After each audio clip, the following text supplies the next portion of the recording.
इधर यूक्रेन ने fighter drone रूस के दो बड़े हथियार गोदाम जला डाले हैं। ड्रोन अटैक के रूस में 3 महीने का गोला बारूद जलकर धुआं बन चुका है। इसके जवाब में पुतिन ने जो कहर मचाया है उसका डर अमेरिका तक फैल चुका है। अमेरिका क्योंकि इंटेलिजेंस रिपोर्ट से पता लगा है कि रूस बहुत जल्द यूक्रेन के 15 एटमी सेंटर को दहला सकता है। देखिए रिपोर्ट।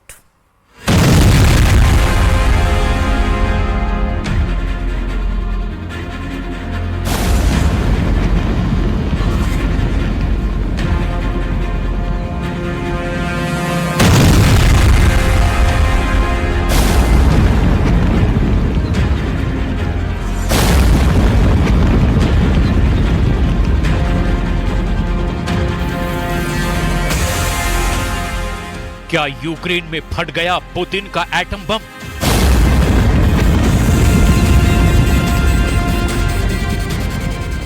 क्या ये पुतिन के डमी एटम बम का ट्रेलर है?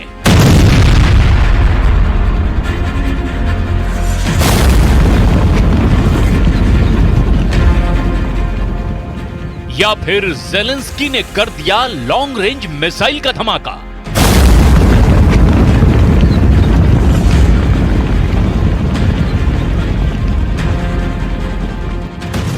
ये भयानक वीडियो पुतिन के देश के हैं। जल रहे इलाके रूस के हैं। तबाही का अनुमान मॉस्को में लगाया जा रहा है। लेकिन ज़ेलेंस्की इन तस्वीरों को देखकर खुशी से झूम उठे हैं, क्योंकि बीती रात कीव में भी कुछ ऐसा ही होने वाला था।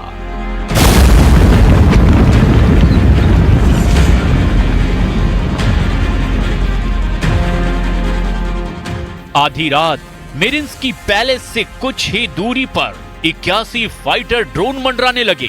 विध्वंसक मिसाइलों से लोडेड ड्रोन का झुंड कीव को रात में जला डालने के मिशन पर आया।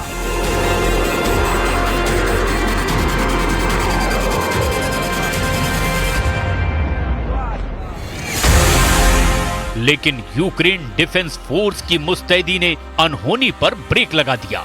पुतिन की ड्रोन पलटन को यूक्रेन ने हाईटेक हथियारों से मार भगाया। ड्रोन फाइट में रूस के 71 फाइटर ड्रोन तबाह हो गए। 21 सितंबर की रात हुए भयानक युद्ध का अगला एपिसोड इससे भी विस्फोटक रहा। क्राइमिया में यूक्रेन ने 101 फाइटर ड्रोन से कोहराम मचा दिया। क्राइमिया में यूक्रेन के हमले से रूस की हालत खराब हो गई। रूस को बराबर की टक्कर दे रहा यूक्रेन गलती से भी क्राइमिया पर कब्जा कर लेता तो महाविनाश शुरू हो जाता। मुमकिन है क्राइमिया में यूक्रेन की जीत पूरी दुनिया पर भारी पड़े, जिसके पूरे आसार बन चुके हैं।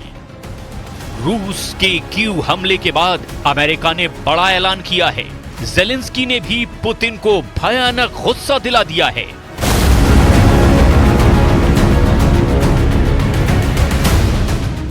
प्रेसिडेंट ज़ेलेंस्की ने एक बार फिर से रूस में लॉन्ग रेंज मिसाइल से हमले की डिमांड अमेरिका के सामने रखी है। ज़ेलेंस्की ने ऐलान किया है कि अगले अमेरिकी दौरे में वो इस डिमांड को पूरी करवाने के लिए पूरा जोर लगाएंगे। अमेरिका ने लॉन्ग रेंज मिसाइल अटैक की अनुमति भले ही अभी तक नहीं दी, लेकिन यूक्रेन को हथियारों की सप्लाई में इजाफा करने का वायदा फिर दोहराया है। अमेरिकी राष्ट्रीय सुरक्षा परिषद में यूरोप के वरिष्ठ निदेशक माइकल कारपेंटर ने ऐलान किया है कि यूक्रेन को पश्चिमी देशों से ज्यादा मदद मिलने जा रही है। पुतिन को वॉर जोन से भी बैड न्यूज मिल रही है। रूसी सेना के 2 बड़े हथियार डिपो को ज़ेलेंस्की ने जलाकर राख बना दिया है।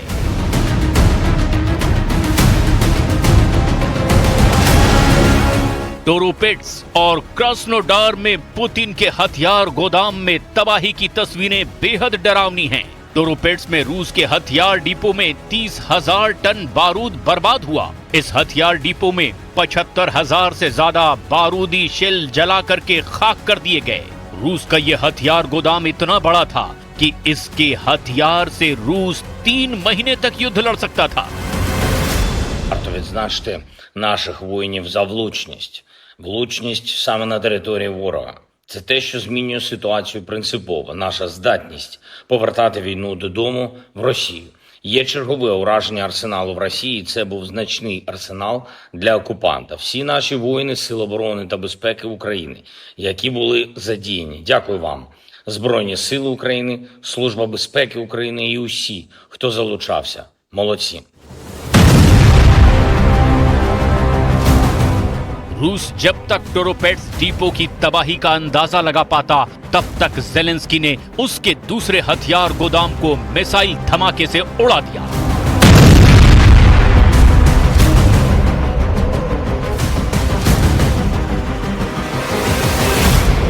एक धमाका, फिर सीरियल ब्लास्ट,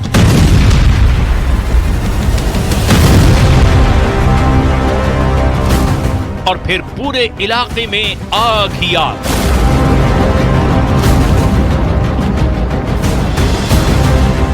आसमानी लपटें और गोलों का ऐसा गुबार जो उस धमाके का एहसास कराता है जिसे एटम बम का धमाका कहते हैं।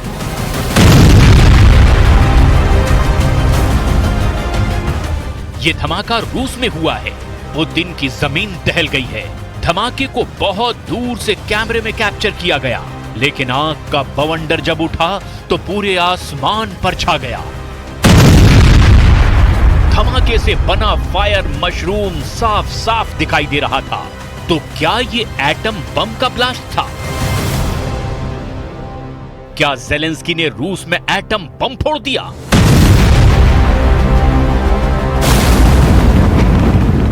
यूक्रेन को परमाणु बम किसने दिया?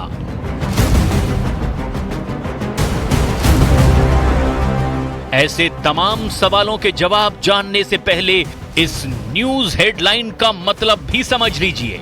रूस यूक्रेन युद्ध के बीच आया ये सबसे भयानक अलर्ट है।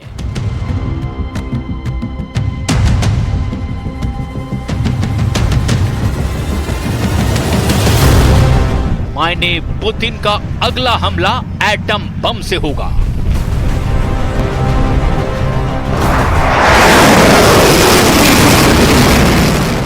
प्लान बन चुका है। यूक्रेन को अब सरेंडर करवाने के लिए पुतिन सबसे विनाशकारी हथियारों को अब युद्ध में इस्तेमाल करने वाले हैं।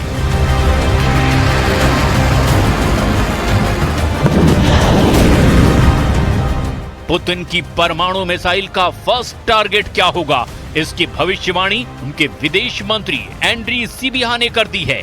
सोशल मीडिया पोस्ट में एंड्री सिबिहा ने दावा किया है कि पुतिन सबसे पहले यूक्रेन के न्यूक्लियर प्लांट को एटमी धमाकों से बर्बाद करने के मूड में हैं।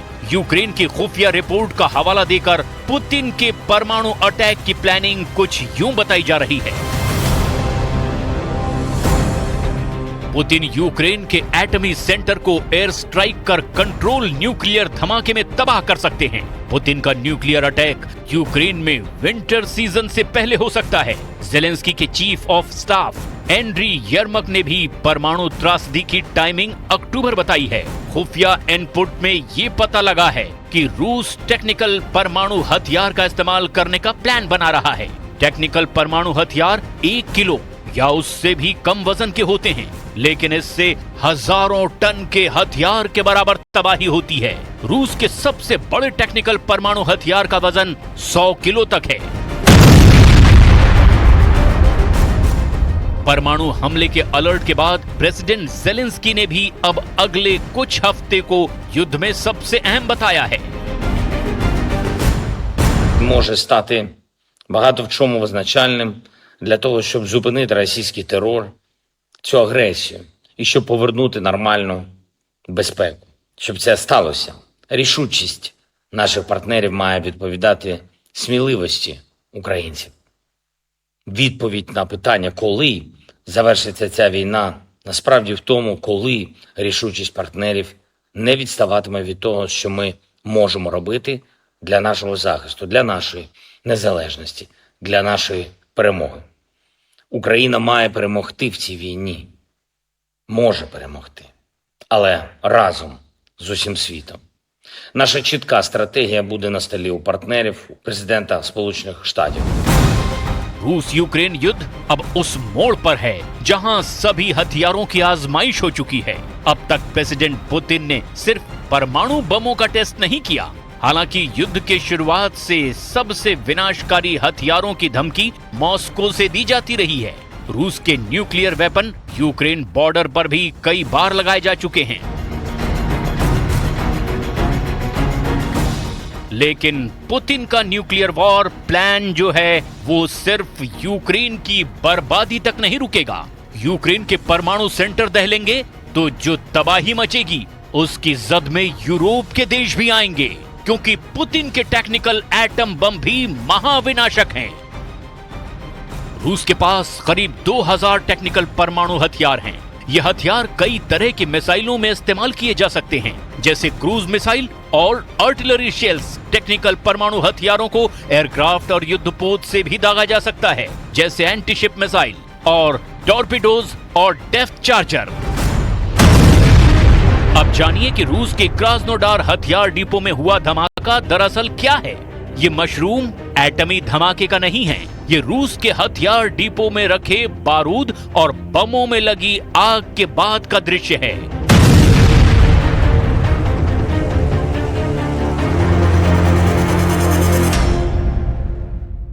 जिससे लगी आग के बाद आसमान में मशरूम की तरह आग का गोला बना। एटम बम के धमाके से जो मशरूम क्लाउड बनता है, तब धुएं का गुबार आसपास के इलाके को पूरी तरह ढक लेता है।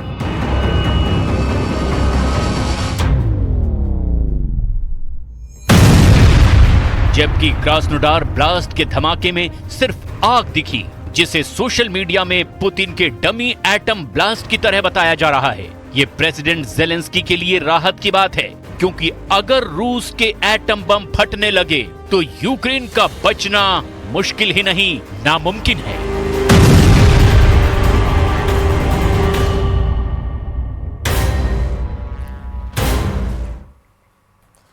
और अब स्पेशल रिपोर्ट में बात कर लेते हैं सीधे रूस यूक्रेन जंग में जिसका डर था उसकी, क्योंकि अब वही होने जा रहा है। पुतिन ने तीसरे विश्व युद्ध को ध्यान में रखकर अब नाटो देशों पर सीधा हमला करना एक तरफ से शुरू कर दिया है। राष्ट्रपति पुतिन के आदेश इस वक्त कुर्स्क में रूसी सेना यूक्रेन और नाटो को बुरी तरह से रगड़कर मार रही है। क्या कुछ माजरा है, देखिए रिपोर्ट में।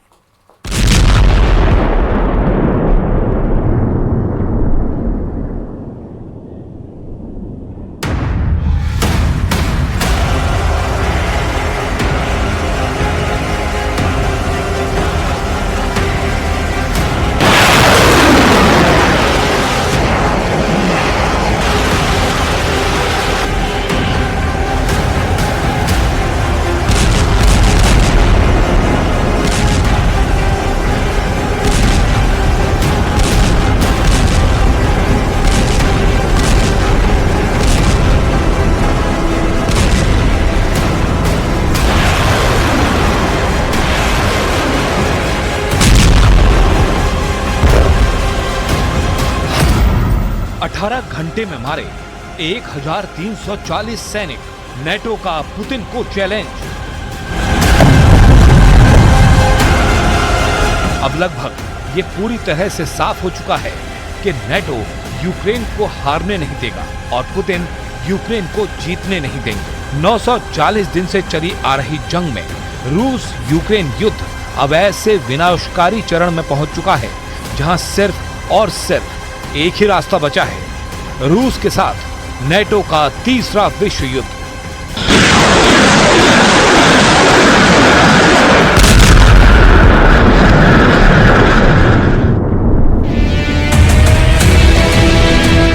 हम आपको दिखाने जा रहे हैं कि रूस को पिछले 18 घंटों में यूक्रेन और नेटो ने मिलकर कितना खौफनाक नुकसान पहुंचाया है।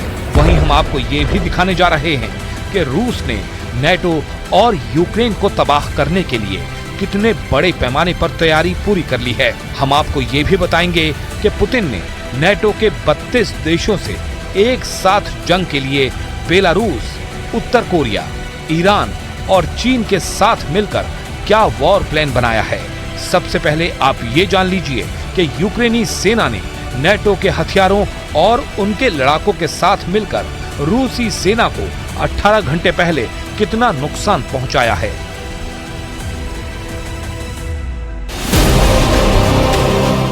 यूक्रेनी सेना के दावों के मुताबिक उसकी सेना ने 19 सितंबर से 20 सितंबर के बीच रूसी सेना के 1340 सैनिकों को मारने का दावा किया है।